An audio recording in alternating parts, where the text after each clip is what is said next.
right, that was Armies of the Night from Neverworld. Ben Colton, of course, joining us here on According to Metal, lead guitarist and vocalist of the band. And Ben, it seems like from behind the scenes, for those of you who are friends of yours on Facebook and follow the band also online, it seems like you had a lot of fun recording that video. Kind of walk us through that, because it was fun to watch. It seemed like it was probably fun to record as well. I'm glad you said that. Yeah, we had a lot of fun making that video. We worked with a guy called Adam Fitch, who's a very, very good director on a shoestring budget. A very classy camera, very classy studio. We were very lucky to work with him. And I'm a huge fan of the film The Warriors. Obviously, what the song is based on. I can totally tell. Yeah, so it's a huge tribute to that film, much like what we did with They Live on the first album. Yeah. That we kind of tend to. It just seems to be a running theme in Neverworld that we will write about the films we love. It seems like a very good way of writing, or a good way of getting a theme. You're just basically ripping off your favorite films. That's okay. It's all good. It turned out great, man. I thought it was a lot of fun to watch, and it seemed like it was. And especially nowadays, as challenging it is to sometimes record videos, especially based on budgets and who can do it and who do you trust and, who you work well with. I'm glad it all turned out, and the finished product turned out very well, obviously. Oh, thank you. Yeah, it was touch and go for a while. We didn't have another gang until the last minute. Oh. People pulling out left and right. So shit. We would have been part of the other gang, man, if we were there. We would have done it. Now, Ben, I don't know if you know this, but you're actually part of According to Metal history. You were the first, I guess, band who sent in something that was actually good enough to be selected as Biv's best band. I don't know if you're aware of that. So I wasn't. I can't. No, I wasn't. I'm not going to say I was, because I wasn't.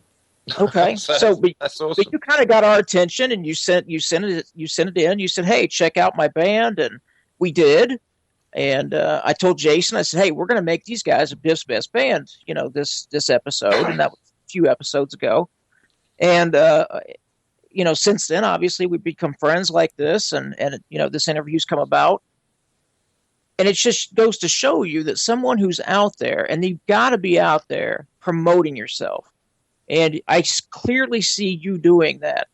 So that being said, being that you're the first band to put themselves out there that we accepted as a Biv's best band, what's a band out there that we should hear according to you?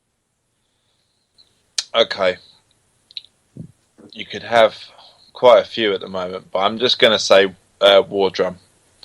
Absolutely outstanding band. A serious collection of musicians from Greece. We were very lucky enough to tour with them twice. They came over to the UK, did some dates with us here, and we went over to Greece to do a couple of dates there.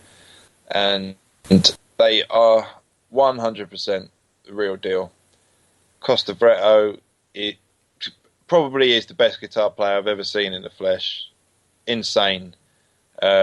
And Yanis Papadoulis, the vocalist, is just absolutely incredible, faultless, and the rest of the band, just amazing guys, amazing musicians, amazing songwriters, and they do power metal very, very, very well. So if you're into that kind of stuff, you have to check out War Drum. They're amazing.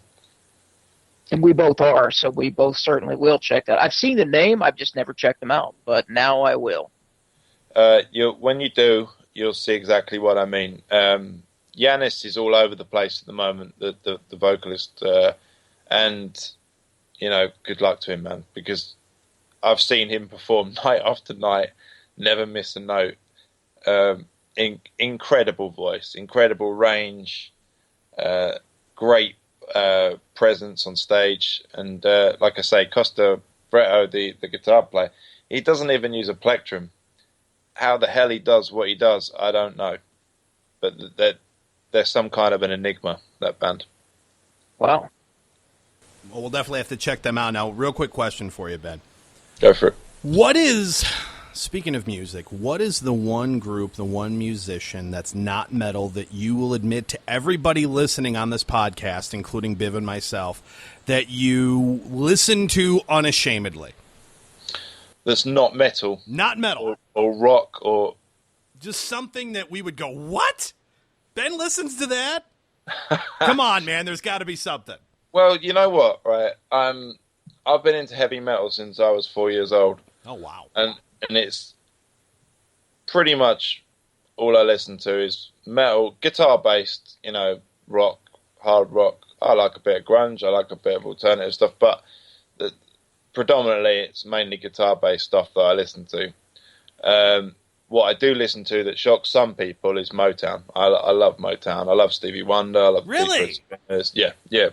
Anything with that kind of voice. And Luther Vandross, those guys, fucking amazing singers and great songwriters as well.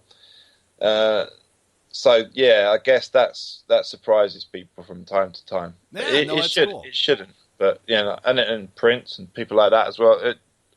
There's been some amazing music in the last sort of 50 years, hasn't there? So metal's just a massive part of my life, but Motown gets me in the mood sometimes, if you know what I mean. All right, Ben. Well, one final question that I have for you. Yep. Jason and I kind of have a betting pool going on this. Who comes out with a new CD first, Guns N' Roses or Metallica? Well, it'll be Metallica, won't it? Because they're just a cash whore, aren't they? Well, you would think, but for God's sake, it's a decade in the making. I mean... Well, I'm a huge Guns N' Roses fan. I have been, since I became aware of them at sort of 6-7 years old.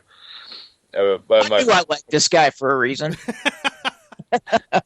They were my favourite band when I was a kid, them Iron Maiden. So it was...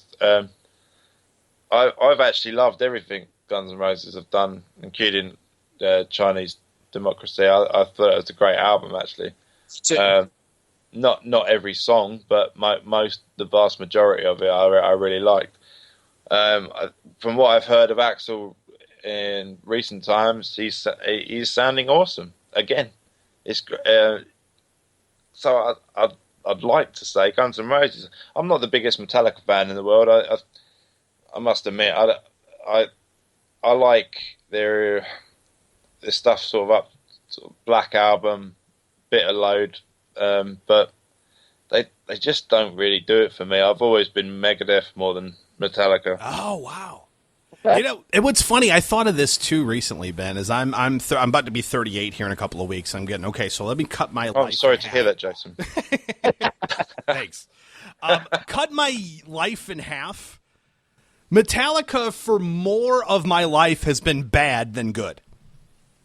I would agree with that. You know what I mean? I don't think they've done anything that I would consider good since maybe the Black Album with a couple of tracks, and even that's kind of disappointing to me. You see, it's funny. I think the Black Album was them. It wasn't actually.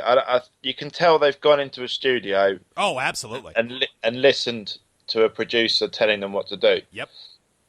I think it was the right thing to do, and I think it worked, and it put them on the map massively. I'm not really that big on their early stuff, as in, Kill 'Em All and Ride the Lightning, Master of the Puppets. I prefer Injustice for All and the Black Album. Yeah. Wow. But they... This is where you and I are going to disagree, Ben. I'm 45, so I grew up, like I went to the Master of Puppets tour. I saw them open for Ozzy. So... that was my sweet spot. I was 15 years old on that concert. Yeah, known fact, Biv is actually just celebrating his 73rd birthday, if I'm not mistaken. Oh, happy birthday, Biv. Yeah, everybody listening, happy 73rd birthday. You got there. No, I think I get what you're saying, Biv. It's like a nostalgia thing. Yeah, no, we've talked about this on the show, man. Don't we? It all we depends look back with rose-tinted glasses, and it is music's a very personal thing. You know, if you were there when something happened, or you know, a certain album came out and it came out at the right time in your life, you remember it fondly forever. Yep. But it's everybody is different, and that's the beauty of, you know, being into metal and stuff. There's so much good stuff out there. I find myself drawn to bands that aren't, you know, that big. I like Fate's Warning is a good example. I mean, do they get the plaudits their amazing music deserves? No,